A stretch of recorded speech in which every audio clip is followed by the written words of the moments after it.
Aquí en Irlanda, la tradición de contar historias se remonta a miles de años atrás.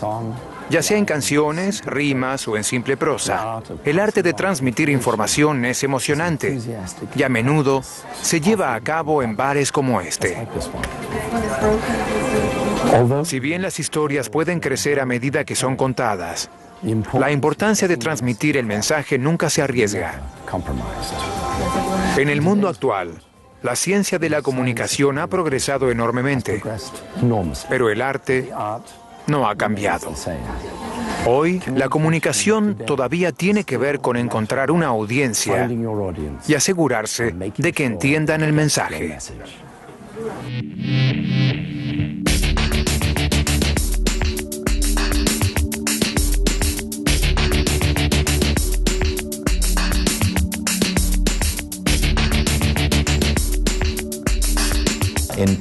En muchas compañías existe la suposición de que la comunicación ocurrirá milagrosamente por ósmosis con el solo hecho de que las personas transmitan información. Mucho de lo que se transmite se malinterpreta.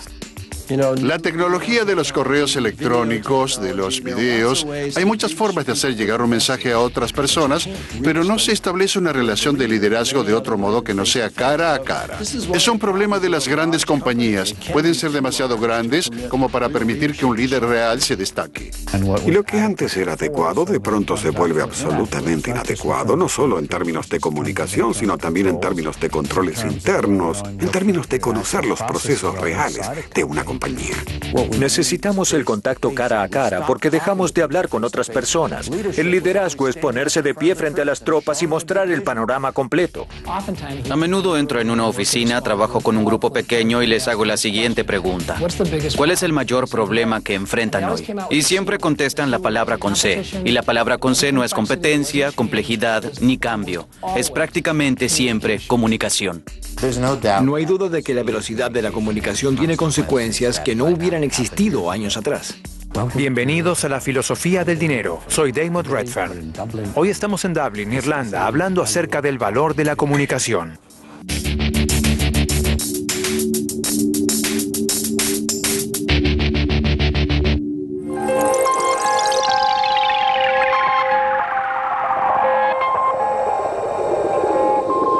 Un gran valor de la marca, una idea comunicacional fantástica, saber exactamente quién será su consumidor.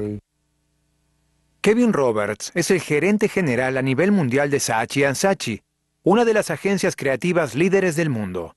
Saatchi & Saatchi forma parte del grupo de publicistas S.A.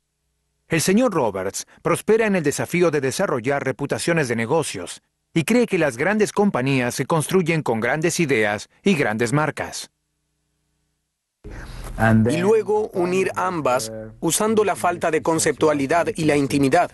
Y creo que ahí existe una oportunidad. Joel Dreyfus es el editor de la revista Red Herring. Fundada en 1993, Red Herring habla sobre tecnología, innovación, finanzas de riesgo y los negocios que hacen la diferencia. Dreyfus ha sido reportero para el periódico Washington Post, jefe de la oficina de Nueva York para el periódico USA Today y socio editor de la revista Fortune. Para que la comunicación interna funcione, alguien tiene que hacerse responsable de ella. En muchas compañías existe la suposición de que la comunicación ocurrirá milagrosamente por ósmosis con el solo hecho de que las personas transmitan información. Mucho de lo que se transmite se malinterpreta. Es asombroso como muchas compañías que incluso están en el negocio de la información son los peores comunicadores. Los peores comunicadores con los que he trabajado son las compañías de medios de comunicación porque tienen la creencia de que la comunicación se llevará a cabo de algún modo en contraposición a una compañía de cereales que entiende que profesionales deben recoger información y transmitirla en el momento adecuado. Esto puede hacerse de muchos modos, desde boletines a reuniones generales de empleados hasta gerentes transmitiendo información específica de una forma regular y organizada. Los líderes aprendieron hace mucho tiempo que aquellos días en que se podía decir algo a una audiencia y una hora después decir algo diferente a otra audiencia y salirse con la suya, han terminado. Steve Forbes es el presidente y gerente general de Forbes y jefe editorial de la revista Forbes. Forbes es la revista de negocios líder en los Estados Unidos, con una tirada mayor a los 900.000 ejemplares. Forbes y Forbes Global juntas alcanzan una audiencia mundial de cerca de 5 millones de personas. Las personas pueden recibir información instantáneamente si están interesadas. No importa la velocidad ni el tipo de comunicación en términos de tecnología, importa la calidad, el poder, la simplicidad y la calidad de lo que se comunica. Jerry White es un autor de negocios respetado, considerado una autoridad en estrategias de inversión y financieras.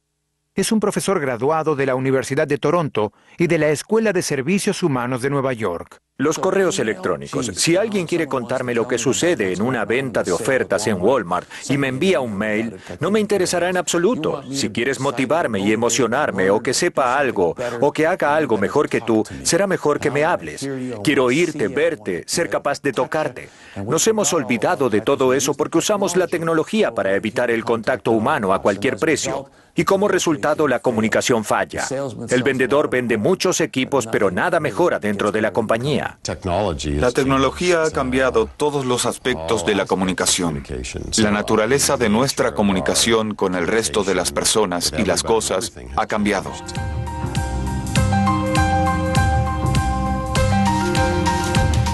Jim Vasily es el presidente y cogerente general de Research in Motion Limited, mejor conocida por crear la BlackBerry inalámbrica de mano.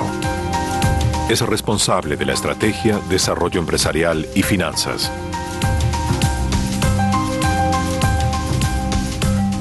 No hay duda de que la tecnología y los medios de comunicación han cambiado la forma de hacer negocios. Porque no creo que un medio nazca a partir de la exclusión del otro. Pero sí que uno siempre busca el mejor medio para hacer las cosas. Clientes, empleados, socios de negocios, accionistas, todas las partes implicadas que interactúan con compañías están ganando una visibilidad sin precedentes. Don Tapscott, presidente de Paradigm Learning Corporation, es un asesor buscado internacionalmente y conferenciante sobre estrategias de negocios y transformación organizacional. Es el autor y coautor de 10 libros muy leídos sobre la aplicación de la tecnología en los negocios. Pueden extraer información y divulgarla, se pueden autoorganizar, por lo cual la empresa queda desnuda. Y esto cambia todo en términos de cómo manejar una compañía y forjar confianza. Nuestro mayor problema es la tecnología y compramos tecnología por la tecnología en sí, según los preceptos de la velocidad de comunicación. Y con esa velocidad transmitimos el material a cualquier lugar del mundo y se convierte en un litigio 3 años después por medio de archivos de correo electrónico. Recuerdo muchos juicios. Parte del desafío es lo que llamamos sobrecarga de información. Hay tanta información que las personas que pueden unirla o interpretarla en un sitio web o en un servicio son las que generan el valor agregado. Entonces, sí, es rápido. Pero el desafío es, ¿son capaces de juzgar esa información, interpretarla correctamente, ver que es importante? Creo que el punto es que las compañías deben entender que la comunicación no es una función natural de las compañías. Las personas tienden a acumular información, protegen su territorio, creen que la información les da poder. Es algo importante. Cualquier ejecutivo de alto nivel en una compañía tiene que ser consciente de esto. Peggy Klaus es una entrenadora de comunicación y liderazgo y se encuentra en la lista Top Fortune 500. Recientemente Klaus escribió el bestseller Brag, The Art of Tooting Your Own Horn Without Blowing It, que enseña a profesionales el arte sutil del autoascenso. Ha figurado y ha sido citada extensivamente en un amplio espectro de medios de comunicación, incluidos los programas The Today Show, Business Week y el periódico Wall Street Journal. Creo que con las reducciones de personal y con las fusiones de compañías, los gerentes deben hacer 2 trabajos en lugar de 1 y se genera una recesión. Su jefe no es adivino. No sabe qué es lo que usted preferiría hacer o lo que consiguió si no se lo dice. Es absolutamente crucial, no tengo ninguna duda. Y he tenido jefes que me han dicho, No entiendo por qué mis empleados no vienen a contarme lo que hacen. Siempre me cuentan las malas noticias, pero no vienen a contarme que han tenido éxito en algo.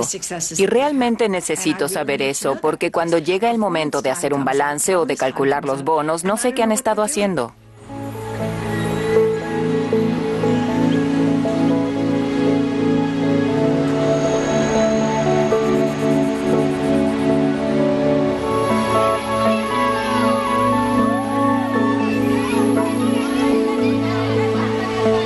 Los irlandeses son unos de los mejores comunicadores del mundo, con contribuciones a la música y a la literatura mucho más allá de lo que los signos de su población parecerían demostrar.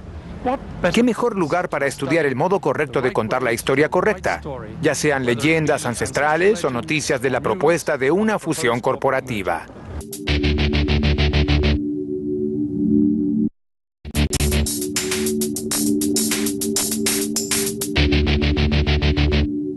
A mi alrededor, asambleas y artistas callejeros tocan su música y cuentan sus historias del mismo modo que sus ancestros irlandeses lo han hecho durante milenios. Cada uno actúa para un grupo pequeño de transeúntes o para sus amigos. Aún así, asegurarse de que su música esté bien tocada sigue siendo importante si quieren cosechar los frutos de sus promesas. De manera similar, si una organización tiene una historia para contar, los primeros que deben oírla son las personas que trabajan en ella. Si no la creen, la estrategia de comunicación puede fallar. La comunicación en una organización grande es realmente difícil de lograr. Robert Joss es el decano de la Escuela de Estudios de Posgrado Stanford. Fue elegido como el primer decano de la industria en 17 años. Joss considera que su puesto es una oportunidad importante para hacer la diferencia en el gerenciamiento mediante la educación. Antes de su decanato, Joss se ganó los puestos de vicepresidente de Wells Fargo y de gerente general de Westpac, uno de los grupos bancarios más grandes de Australia. En un nivel básico, parece que en la actualidad es más fácil gracias al correo electrónico y por las posibilidades de acceso. Los clientes pueden acceder al gerente general. Este a su vez puede enviar un correo electrónico a todos, pero también está la tentación de que es demasiado fácil y que no es la comunicación cara a cara que se necesita de un líder. Se estima que por día se envían 36.000 millones de mensajes en todo el mundo y se espera que la cifra ascienda a 60.000 millones por día dentro de 2 años. Por lo tanto, no hay sustituto para la comunicación cara a cara, para la charla honesta y sin un guión, sin notas, para aceptar preguntas, para que las personas puedan reconocer al líder. Creo que no existe sustituto para eso. Existe la nueva tecnología de los correos electrónicos, de los videos, muchas formas de hacer llegar un mensaje a otras personas, pero no se puede establecer una relación de liderazgo de otro modo que no sea cara a cara. Es un problema de las grandes compañías, pueden ser demasiado grandes como para permitir que un líder real se destaque. El área de comunicación de la mayoría de las organizaciones es una broma. Tenemos personal interno de relaciones públicas, personal de recursos humanos que envía mensajes y correos electrónicos, y todos los días recibimos entre 40 y 50 correos basura. Piénsenlo, escuchar la radio y oír tantos comerciales se vuelve ruido y el ruido no comunica. Tiene que haber algo construido dentro de cada mensaje que se relacione con uno. Para ti significa tal cosa, te beneficiarás de tal modo, tal es tu papel en el proceso, es por tal cosa que es tan simple que puedas entenderlo y nos beneficiaremos todos. Hay un poder tremendo allí, no debemos exagerar ni hacer uso de toda la tecnología. ¿Cuál es el mejor modo de comunicación conocido por la humanidad? Es muy simple, se trata de la comunicación cara a cara. Pienso que en términos de comunicación interna existe un proceso constante y parte del desafío es el cambio dentro de las compañías. Muchas se expanden y lo que resultaba adecuado de pronto resulta inadecuado, no solo en términos de comunicación, sino también en términos de controles internos, en términos de saber cuáles son los procesos reales dentro de una compañía. Creo que es importante que los líderes eviten los rumores negativos lo máximo posible. Gran parte de la negatividad tiene lugar porque las personas pasan mucho tiempo alrededor del dispenser de agua, conversando acerca de lo que ocurrirá. Pienso que si el líder se acercara y dijera, miren, He oído muchos rumores. Hablemos claramente. Les diré lo que puedo contarles y lo que no puedo contarles. Pero esto es lo que sé, lo que puedo contarles. Y luego aceptar preguntas de la audiencia y ser muy directo al respecto.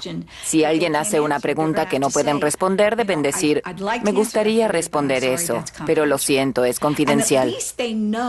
Y al menos sabrán que el líder está siendo lo más honesto posible, teniendo en cuenta las variables legales.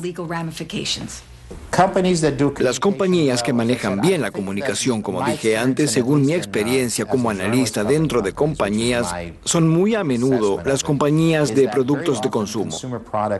Manejan bien la comunicación porque, dado que los mercados cambian con tanta velocidad, el gusto del consumidor cambia también rápidamente. Las compañías transmiten información a sus empleados.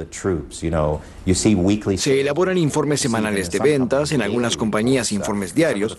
Algunas cadenas de comida rápida elaboran informes de la noche a la mañana de las ventas de cada uno de sus locales y se los entregan a las personas que harán los ajustes necesarios, ya sea en los inventarios o en las compras y ese tipo de cosas.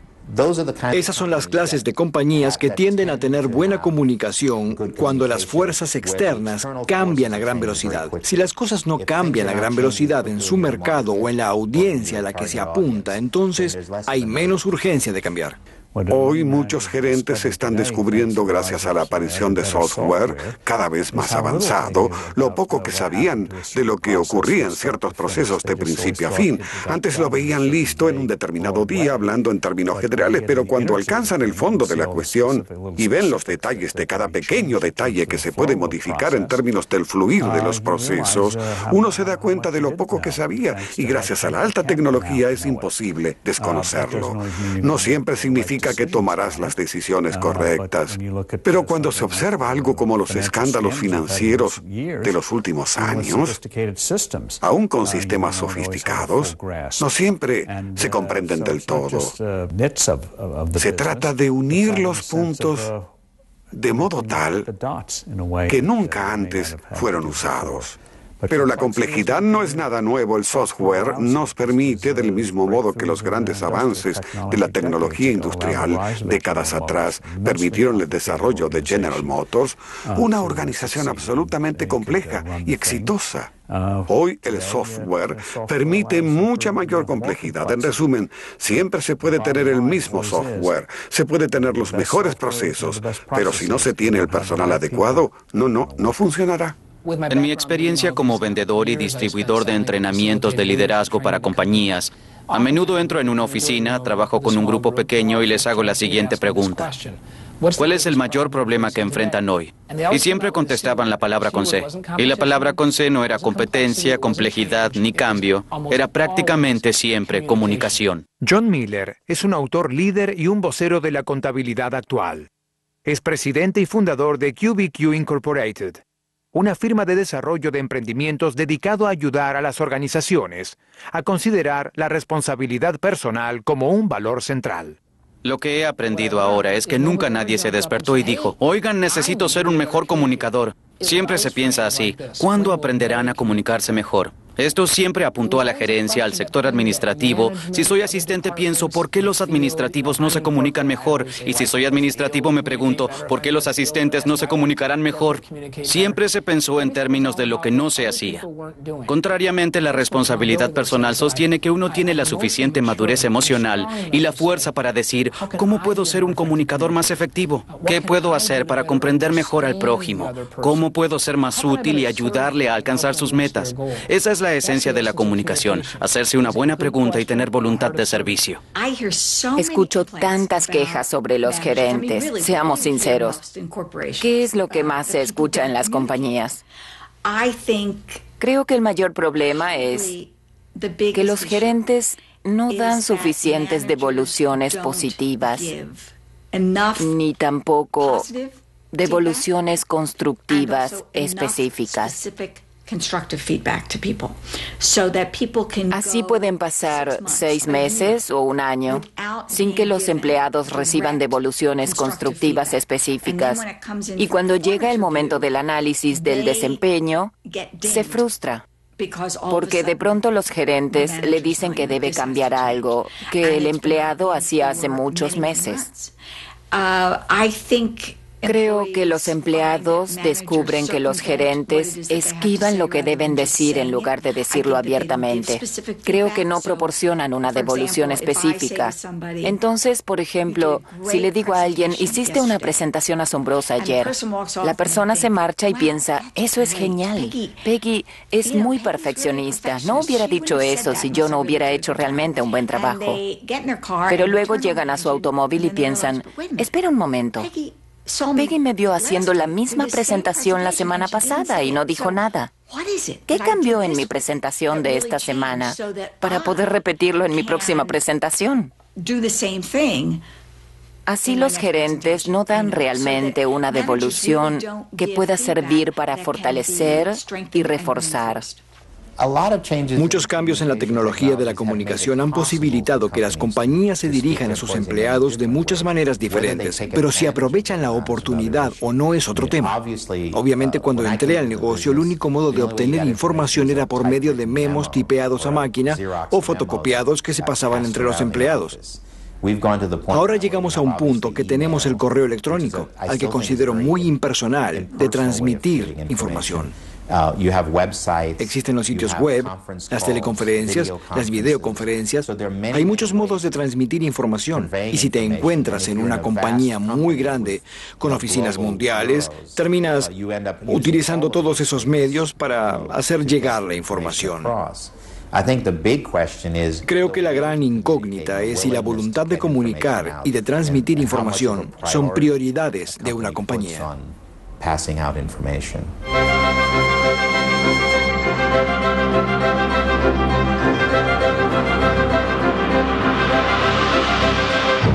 Como los irlandeses que internalizan sus mitos y sus historias sobre el arte de contar cuentos, los empleados y los socios de negocios responden de manera más entusiasta si el mensaje está bien expresado y posee cierta belleza.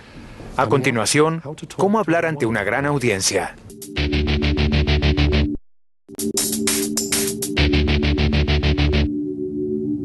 Me encuentro en el gran salón de la Universidad Trinity, en Dublín. Las historias de los irlandeses se han esparcido por el mundo entero. Tres gigantes como James Joyce, W.B. Yeats y Brendan Byrne han tomado las historias de Irlanda, tanto las antiguas como las modernas, y las han convertido en parte de la cultura mundial. En el mundo de los negocios actual, los sucesos se transmiten globalmente a la velocidad de la luz, por lo que un comentario fuera de lugar hecho en Nueva York puede aparecer en un sitio web en Shanghái 5 minutos después. Cuando la información atraviesa el mundo tan rápidamente, es importante que el mensaje que se recibe sea el que uno quiso enviar.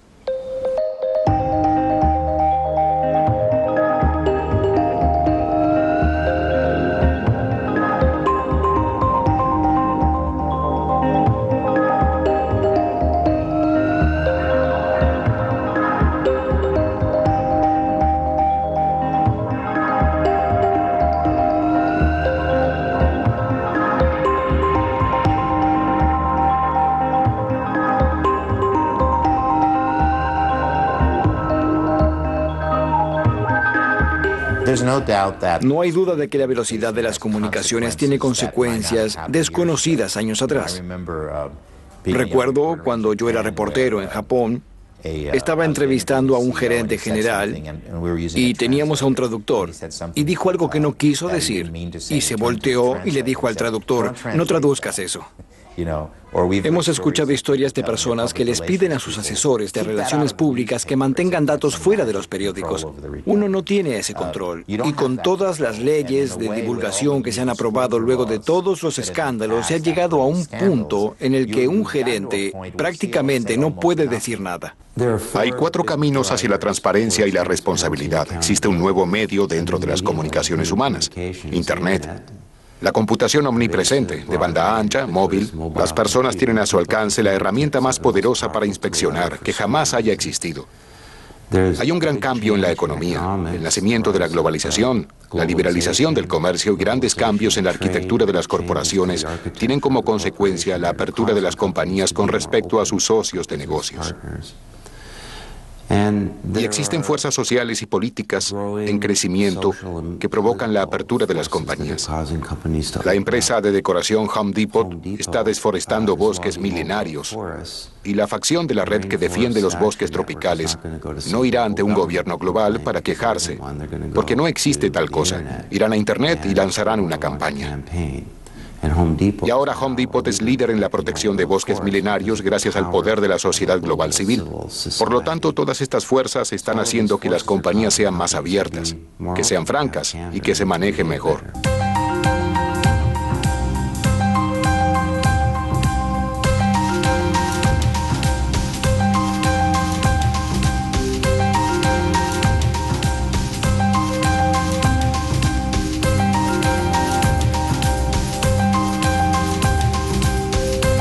Lo que sucede con Internet es que nada de lo que aparece ahí es verdad. Nada en nuestras vidas es verdad. Pero con Internet es tan fácil tener la apariencia, la autoridad y veracidad, pero a menudo nada es cierto. Seth Godin es un escritor de bestsellers, empresario y agente de cambio. Escribió 6 bestsellers y afectó la piensa acerca del marketing, el cambio y el trabajo. Siempre creí más en el periódico New York Times que en lo que leo en un blog, pero creo que la lección es no creer en ninguno de los dos. Lo que siempre descubrimos es que muchas voces juntas nos dan un mejor panorama de lo que está ocurriendo en verdad. Dado que ahora contamos con un nuevo medio de comunicación humana que es omnipresente y estamos conectados todo el tiempo,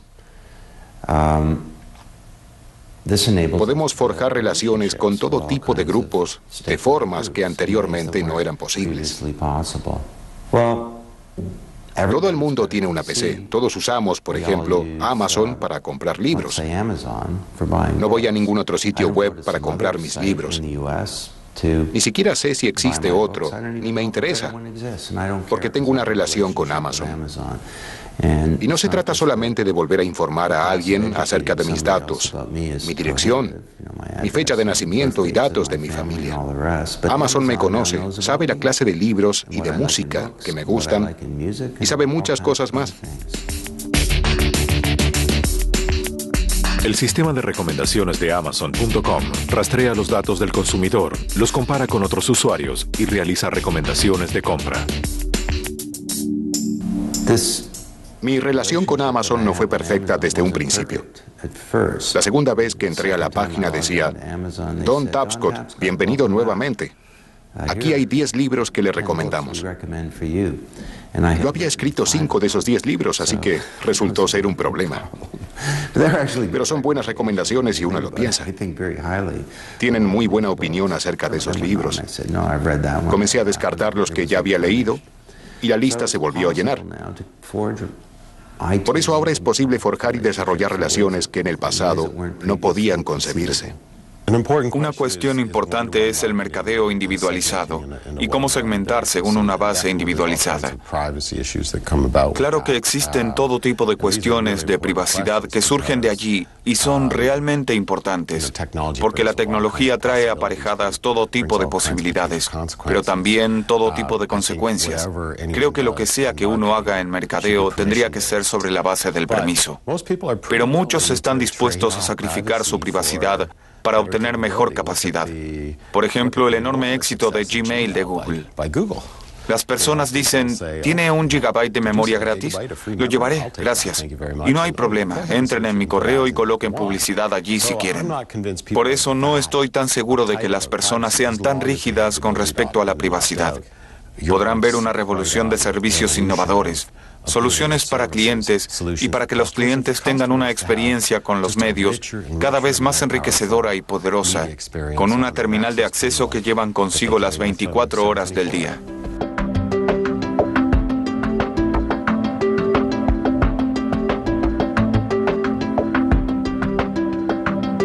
Este es el Dublín moderno, donde el mito y la tradición se encuentran con la prosperidad y la eficiencia. Sí, los irlandeses son célebres contadores de historias.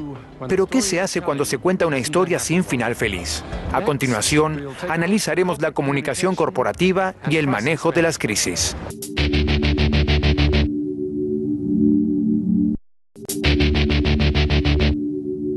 Durante gran parte de su historia moderna, Irlanda ha sido una nación profundamente empobrecida. Cuando surgió la posibilidad de unirse a la nueva Unión Europea, se temía que Irlanda agotara los capitales de las naciones más ricas. El gobierno de Irlanda no intentó contar un cuento feliz. Dijo, sí, somos pobres, pero si nos apoyan durante un periodo breve, los superaremos a todos. En la actualidad, Irlanda es un centro neurálgico de la economía. En tiempos de crisis en los que los negocios se encuentran al límite, es provechoso contar la historia sin rodeos, sin endulzarla. En tiempos difíciles, las personas aprecian la honestidad. El mejor método que conozco para comunicar malas noticias es ser honesto. De ese modo, uno nunca se olvida el guión. Creo que la honestidad es el atributo número uno cuando se trata de comunicar malas noticias. El otro atributo es simplemente ser directos, francos, concisos. El principio rector es la honestidad. A nadie le gusta dar malas noticias o malas devoluciones. Uno tendría que ser un glotón del castigo.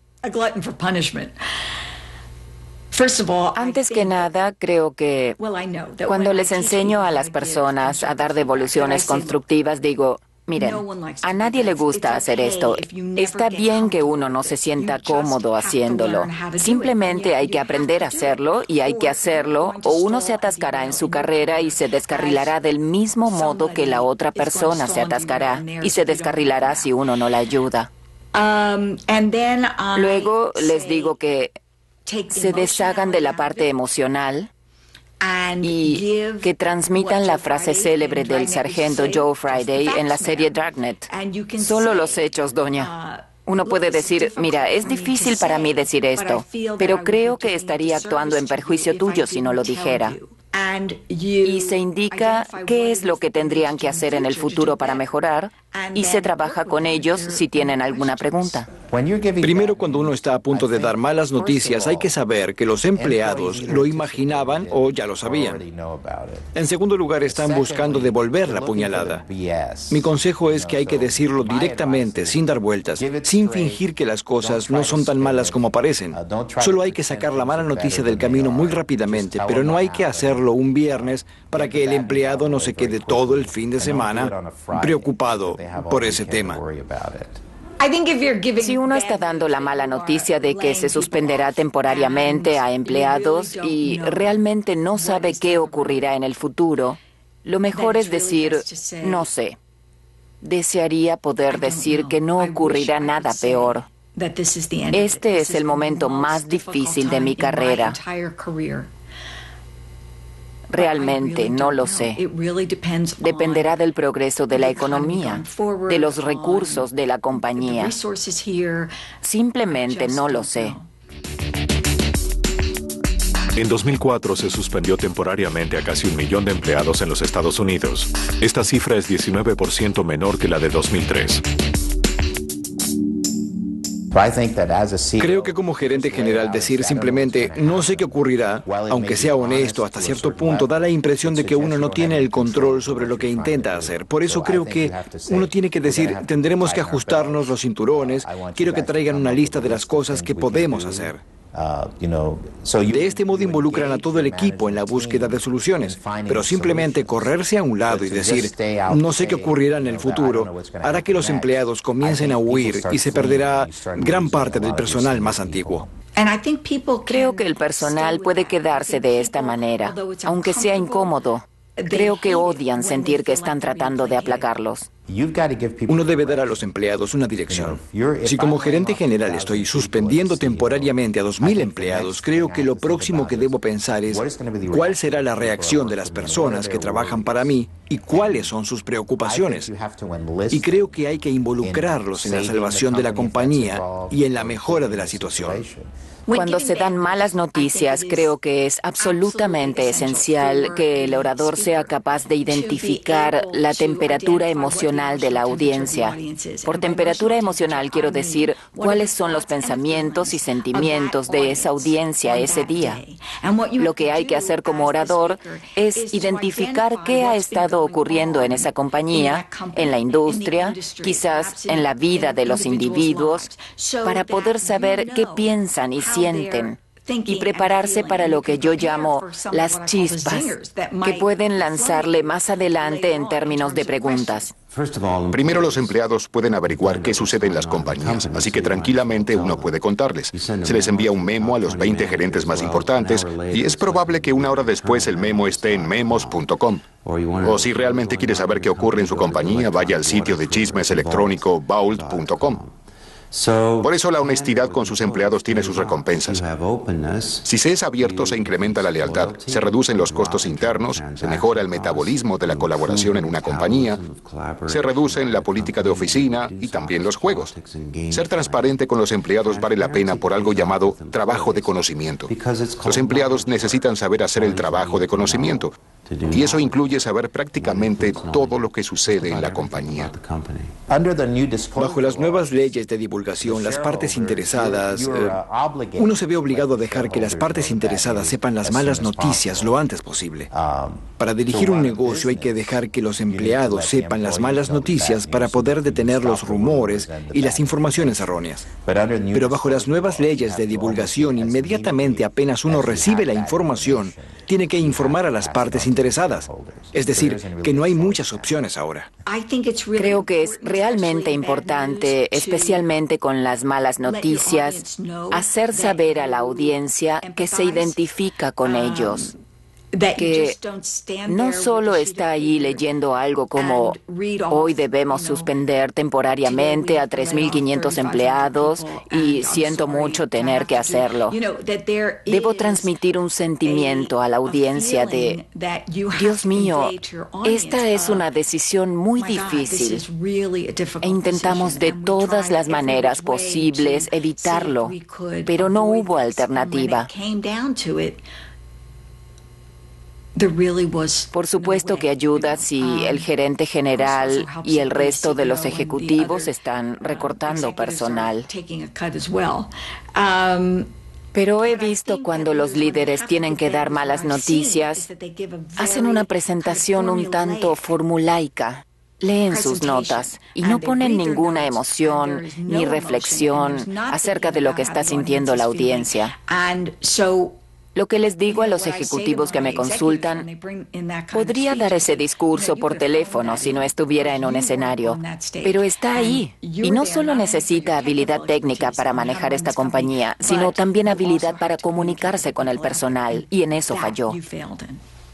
Dar malas noticias es una de las cosas más difíciles en la vida, porque a todos nos gusta evitar las controversias, los conflictos, las malas noticias, y del mismo modo que lidiamos con nuestras relaciones familiares, intentamos evitar las discusiones en lugar de ser directos y decir, esta es la situación, esto es lo que ocurrió, este es el motivo. Y ahí uno debe comenzar a comunicar a toda la organización lo que se hará al respecto. Esta es nuestra visión. Hay que ser muy directo y asumir la responsabilidad, y de eso también se tiene que ocupar la autoridad mayor. No se puede dejar filtrar la información hasta el personal. Los rumores correrán. Además, con las partes interesadas, una vez más, si uno es absolutamente directo y comunicativo y dice, nos equivocamos en el objetivo, fallamos en todas estas cosas, esta estrategia no funcionó y lo que haremos para ser exitosos será esto, las personas comenzarán a creer. Las malas noticias se convertirán en buenas. Frente a la crisis, el mejor mensaje que uno puede transmitir es un mensaje honesto. A continuación, cómo un negocio irlandés logró hacerse entender en todas las culturas del mundo.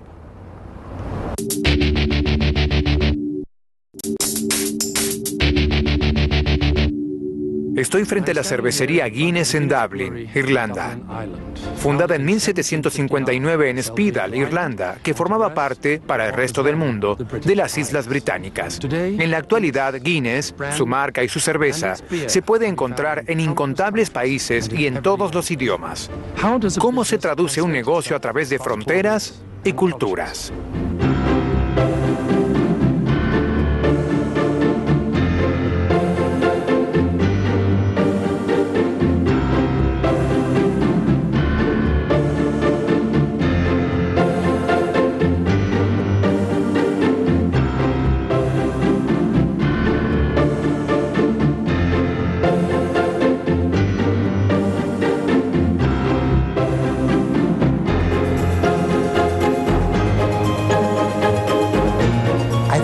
Creo que existe un límite en la proyección de una imagen global alrededor del mundo. Creo que hay que tener en cuenta las culturas y costumbres individuales de cada país.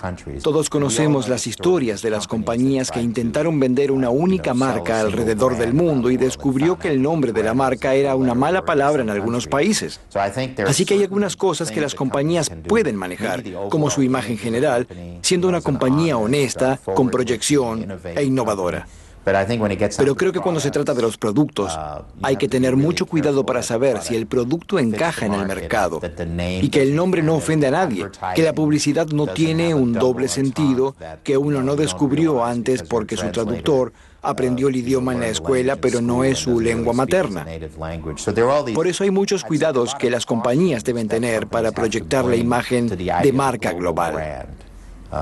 Creo que se puede tener logos que funcionen a través de las fronteras, se puede tener incluso cierto estilo de diseño o imagen y que los valores de una compañía se pueden transmitir globalmente.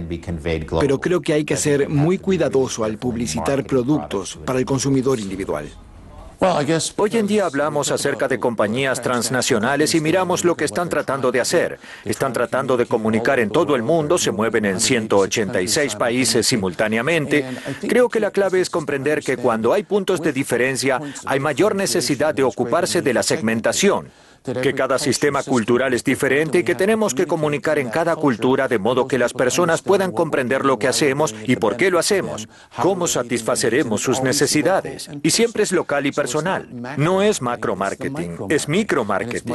Y es la forma mediante la cual se construye el valor real y la lealtad hacia la marca y que hace que las personas compren. Por ejemplo, lo que digo en Londres, Inglaterra, no tiene importancia para un tipo en Montevideo o para un tipo en Shanghái. Mis necesidades serán diferentes, mis conductas también. Aprenderé de diferente manera y aplicaré el producto de manera diferente. Siempre tiene que ser una compañía local, con grandes recursos a nivel nacional e internacional, pero debe ser percibida como una marca local. Compraré Coca-Cola porque es mi marca local favorita, porque son los que más hacen por mí en Karachi o en Nairobi, no por lo que hacen fuera de Atlanta. Creo que el secreto de las compañías globalmente exitosas es tener una marca consistente. Cuando vemos, por ejemplo, a Pepsi o a Coca-Cola, son prácticamente lo mismo, excepto por algunas de las versiones dietéticas. Son iguales de país a país.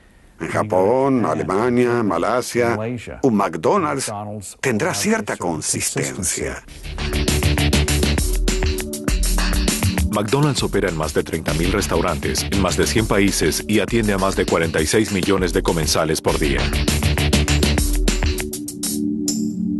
No se cambia fundamentalmente con cada mercado. Se conserva cierta consistencia, aunque en Alemania se sirva cerveza en McDonald's, lo cual no se permitiría en este país. Se hacen ciertos ajustes en términos de menúes, pero básicamente es lo mismo. Starbucks en Shanghái no es tan diferente a Starbucks en Greenwich Village en Nueva York, o en Houston, Texas o Duluth, Minnesota. La clave para este tipo de marcas, para este tipo de éxito, es atravesar culturas, tener una cultura propia, un sentido de misión propio que pueda atraer a personas de diversos mercados. Tengo que ser honesto y declarar que no soy un gran creyente de la globalización. De hecho, ni siquiera creo que haya sucedido. Creo que lo que vimos en verdad fue una norteamericanización, y creo que las grandes marcas como Coca-Cola, Pepsi y McDonald's han presentado una herencia americana, cimientos americanos, y luego adoptaron lo local. Adoptaron la comunidad local, el desarrollo local, el equipo deportivo local, las escuelas locales, las celebridades locales, los hábitos locales de un modo hermoso y auténtico. Con la revista Forbes hemos recorrido el mundo. No se habla en todos lados el mismo idioma. Hay culturas diferentes, hay algo común con respecto a abrir un negocio, dirigir un negocio. Las preocupaciones con respecto a las regulaciones gubernamentales, al exceso de impuestos, a preservar los derechos de propiedad, a lidiar con las disputas comerciales. Todas esas cosas guardan algo en común. Ahora tenemos más de media docena de países que se agregan cada año. Los llamamos agregados de idiomas locales: Japón, China, Polonia, Brasil. La mayor parte del continente puede funcionar como mercado local, pero creemos que la temática, el espíritu es el mismo y que hay una clase empresarial en crecimiento. Lo vemos de este modo. No intentes ser fundamentalmente diferente en distintos mercados. Lo que cambia de mercado a mercado es el tipo de historia que se cuenta. Lo que hace una compañía mediana brasileña probablemente no le interese a una persona en Singapur, pero en términos de los principios básicos, del espíritu empresarial, del capitalismo democrático, allí hay algo en común. Creo que es posible usar un solo concepto publicitario para atraer a un mercado global, pero tiene que ser muy fácil de comunicar, un mensaje simple y directo que se pueda comprender en todo el mundo. Uno viaja por el mundo y ve que múltiples culturas tienen un entendimiento de lo que McDonald's representa, reflejado en los locales de McDonald's. Se podría decir lo mismo de un banco, pero un conglomerado de compañías grandes y multinacionales debe ser muy cuidadoso para no escoger un concepto tan complicado que no pueda trascender las fronteras nacionales. Por eso creo que se puede usar el mismo concepto en múltiples mercados, si es un concepto simple y fácil de comunicar y si el mensaje es muy simple. Y luego se puede permitir que dentro de cada país se presente la marca de un modo sensible a las características locales y que sea coherente con el mensaje. ¿Por qué querría una compañía global proyectar una imagen consistente, una marca consistente alrededor del mundo? No tiene ningún sentido. El mundo no es solo un lugar, el mundo está formado por muchos lugares y no depende de la compañía decidir que el mundo quiera escucharlos. Es el consumidor quien decide si quiere escuchar o no. Nunca conocí a un consumidor global. Mercedes significa algo diferente en los Estados Unidos que para un cliente en Alemania. Creo que lo que uno empieza es el valor de una marca muy grande. ¿Qué hace que a partir de su marca nazca un producto? Con respecto a Mercedes, no lo sé. Probablemente sea la ingeniería alemana de lujo o algo así. Luego se pasa de ese valor de marca a una idea comunicacional muy grande pensada en relación a los hábitos del consumidor y a la competencia dentro del mercado local. Por eso el valor de la marca es el cimiento global y luego hay que adaptarse e identificarse con los consumidores a nivel local. No se deben imponer los valores propios sobre los consumidores. Hay que recordar que la marca pertenece al consumidor que la compra y no al que fabrica el producto.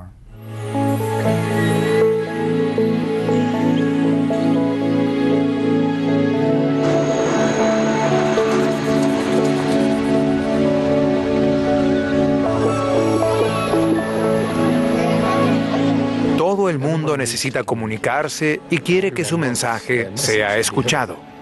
Ya sea si estamos tocando para amigos en el bar local o trabajando en un mercado mundial para clientes potenciales, nuestro mensaje tiene que sonar bien. Hoy, si tiene una historia para contar, hay un mundo entero que puede escucharlo. Soy Damon Redfern y esto fue La Filosofía del Dinero.